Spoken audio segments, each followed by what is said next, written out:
मैं ओशिन शर्मा बोल रही हूँ। मैं 2018 बैच की ब्लॉक डेवलपमेंट ऑफिसर हूँ और 2019 बैच की मैं एचएस अधिकारी हूँ। और मेरी शादी विशाल नेहरिया, जो कि एमएलए धर्मशाला हैं प्रेजेंटली, उनसे 26 अप्रैल को हुई थी।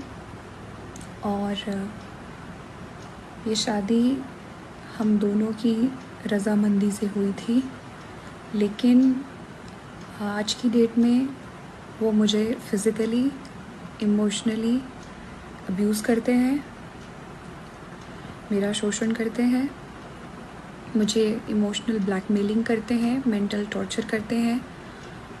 कल उन्होंने अपने परिवार के सामने मुझे बहुत ज़ोर से मारा, 3 थप्पड़ मारे और मैं बिस्तर से नीचे गिर गई। और उन्होंने अपने माँ बाप को बुलाते हुए ये कहा कि आप ये देखिए, मैंने इसको मारा है और अब किस्सा ख़त्म करते हैं। मैं आपको कल मैंने खुद को सेव करने के लिए कुछ फ़ोटोज़ ली हैं।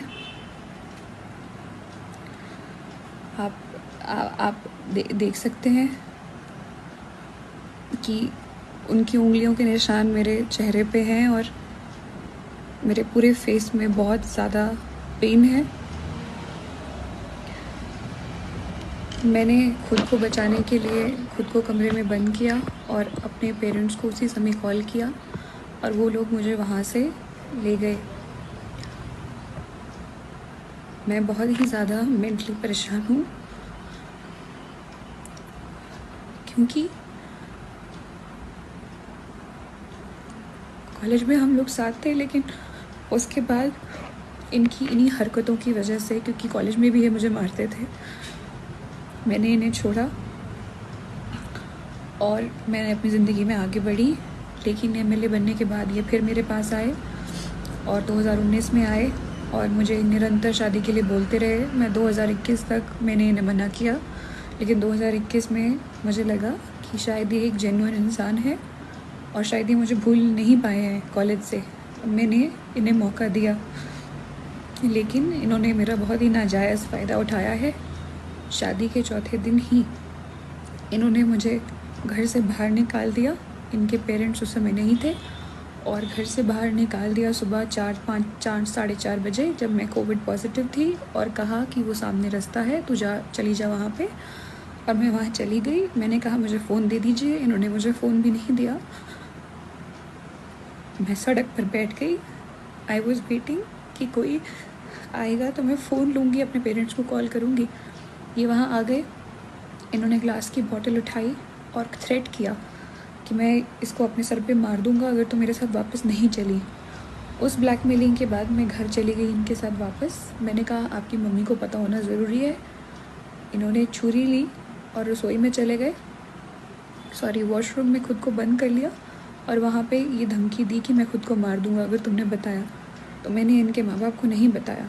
इनके माँ बाप, स्पेशली इनकी माँ, पिता इनके बीमार थे, तो मेरी उनसे कोई शिकायत नहीं है। इनकी माँ ने मेरी फैमिली को इतनी बार बुला के ज़लील किया है और ये झूठे एलिगेशंस लगाए हैं कि मैं इनके लड़के को मारती हूँ। इनके लड़के ने भी मेरे पे फॉल्स एलिगेशन लगाए हैं कि मैं इन्हें अब्यूज़ करती हूँ, मैं इन्हें मारती हूँ।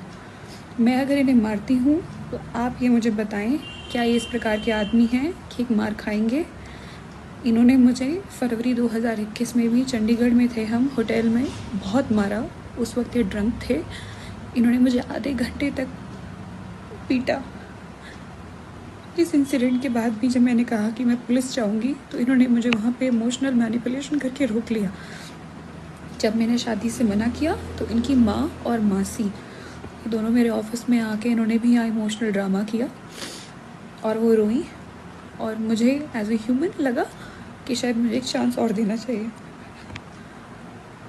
मेरे माँ बाप को इन्होंने बहुत जलील किया। ये धमकियाँ दी हैं कि कभी कभी आपकी लड़की अगर हमारे घर में अकेली आ गई और तो हम पुलिस बुला लेंगी। और ये सुपरस्टिशियस बातें करते हैं ये लोग।